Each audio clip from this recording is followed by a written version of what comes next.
সকল অভিভাবক বাংলাদেশ জাতীয়তাবাদী দলের যশোর নগর বিএনপি এবং সদর উপজেলা বিএনপির আমাদের প্রিয় নেতা অ্যাডভোকেট সৈয়দ শামীম রফসাবু বিএনপি এবং নগর বিএনপি শীর্ষ নেতৃবৃন্দ এবং যশোর পৌরসভার 9টি ওয়ার্ড থেকে আগত দুর্ভাগ্য যে কষ্ট স্বীকার করে আপনারা আপনাদের নির্দেশে প্রায়ই কিন্তু কথা কাটাকাটি হয়েছে। আমি এই মাঠের পূর্ব আপনারা শুধুমাত্র ভিডিওটা সংরক্ষণ করেন, তারা জোর করে মাঠ ছেড়ে চলে যা এবং আমাদের প্রয়াত অভিভাবক তরিকুল ইসলামের হাতে লেখা করেনি কিংবা পড়ালেখা করে না, যেই শিক্ষা প্রতিষ্ঠান তৈরির পেছনে আমাদের স্বেচ্ছাসেবকরা হাঁটবেন। এরপরে আমাদের 3 নেতার মহিলা দলের নেতৃবৃন্দ থাকবেন। এরপরে এই 47তম প্রতিষ্ঠা বার্ষিকী উপলক্ষে আপনাদের দয়া হয়ে দৌড়াতে হবে।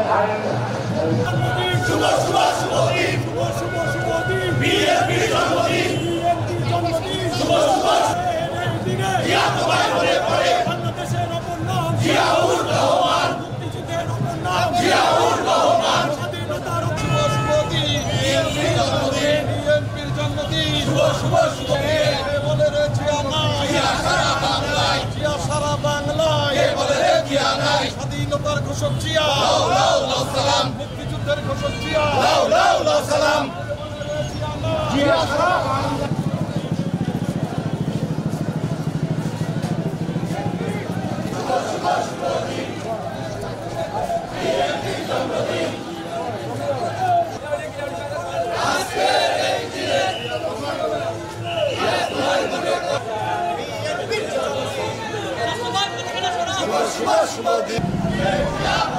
এই মুক্তা ছেড়ে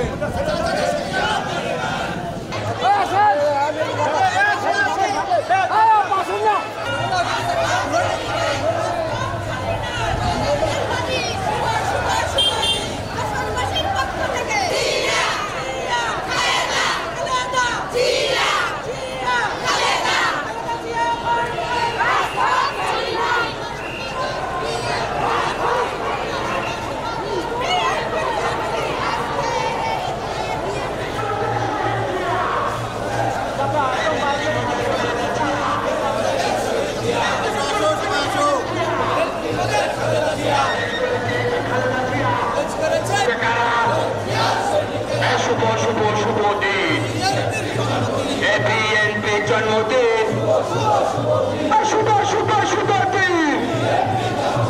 বিএনপি জন্মদিন এই আজকের এই দিনে এটি তোমায় মনে পড়ে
বক্তব্যের শুরুতেই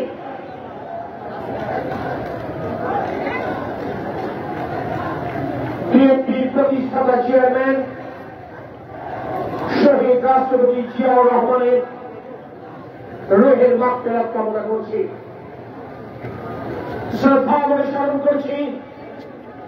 বিএনপি চেয়ারপারসন দেশনেত্রী বেগম খালেদা জিয়াকে। শহীদ রাষ্ট্রপতি জিয়াউর রহমানের শাহাদাত বরণের পর মাত্র 35 বছর বয়সে পরিবারের সাদা শাড়ি পরে যিনি বাংলাদেশের মানুষের গণতান্ত্রিক অধিকার ফিরিয়ে আনবার জন্য নিজের 2 শিশু সন্তানকে ঘরে রেখে রাজপথে নেমে এসেছিলেন। শ্রদ্ধা বলে স্মরণ করছি আমাদের প্রিয় নেতা তারেক রহমানকে,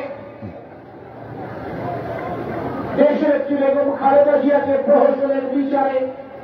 সাজা দিয়ে কারা অন্তরীণ করবার পর দীর্ঘ 8000 কিলোমিটার দূর থেকেও যিনি গণতন্ত্রকামী মানুষকে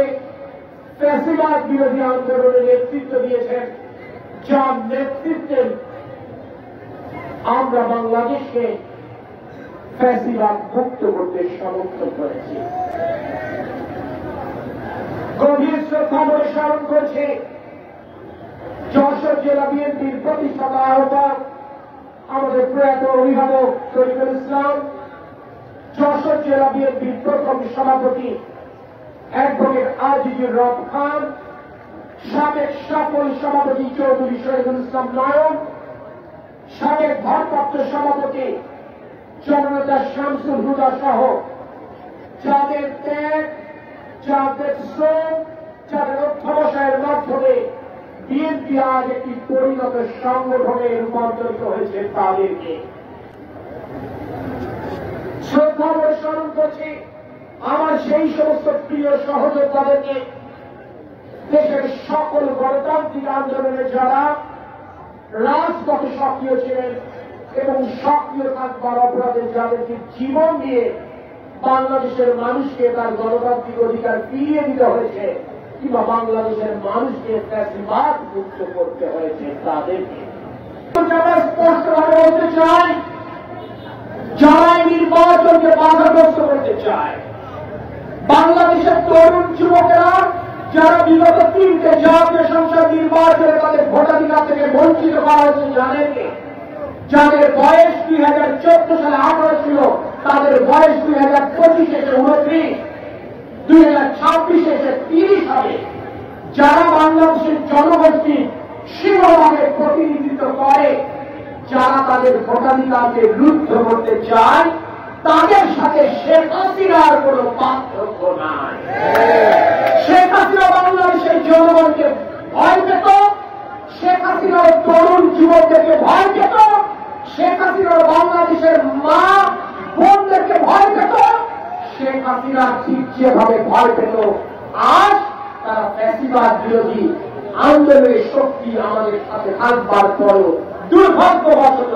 তাদের মুখ থেকে আমরা নব্য ফ্যাসিবাদের প্রতিধ্বনি শুনতে পাচ্ছি।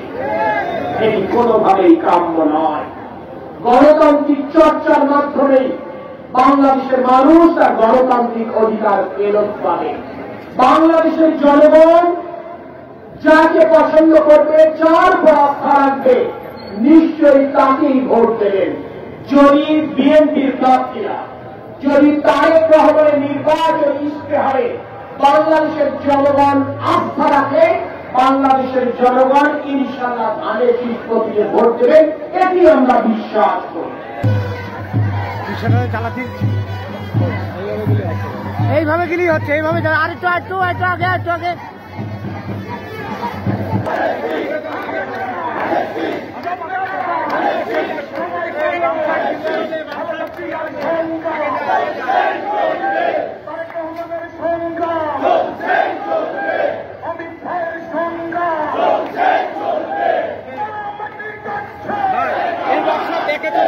দেখেন আমাদের একটা টিম রয়েছে,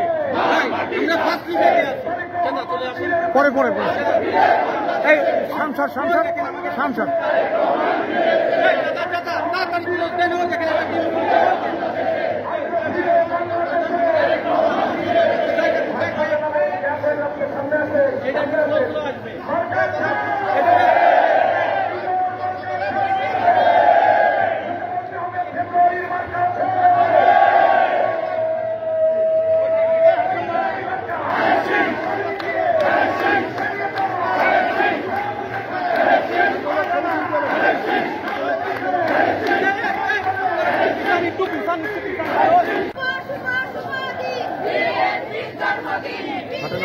সামনে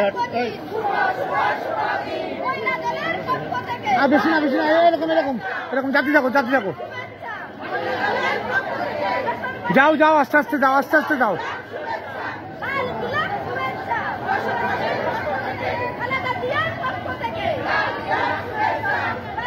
টান দিচ্ছে তো ভয় লাগতেছে রিক্সা পা বাঁধানোর জায়গা পাচ্ছে না এখানে আরেকটু আগে হ্যাঁ এরকম বাস স্লো